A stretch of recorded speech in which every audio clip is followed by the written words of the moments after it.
అర్జునుడు పలికెను, ఓ కేశవ, సమాధిస్థితుడై పరమాత్మ ప్రాప్తి నందిన స్థితప్రజ్ఞుని యొక్క లక్షణములేవి?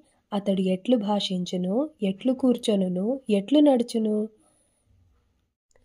శ్రీ భగవానుడు పలికెను, ఓ అర్జున, మనసునందలి కోరికలన్నీయును పూర్తిగా తొలగిపోయి ఆత్మ ద్వారా ఆత్మయందు సంతుష్టుడైన వానిని, అనగా పరమాత్మ సంయోగము వలన ఆత్మానందమును పొందిన వానిని స్థితప్రజ్ఞుడని అందురు. దుఃఖములకు కృంగిపోనివాడును, సుఖములకు పొంగిపోనివాడును, ఆసక్తిని భయక్రోధములను విడనాడినవాడును అయినట్టి మననశీలుడు స్థితప్రజ్ఞుడనబడును.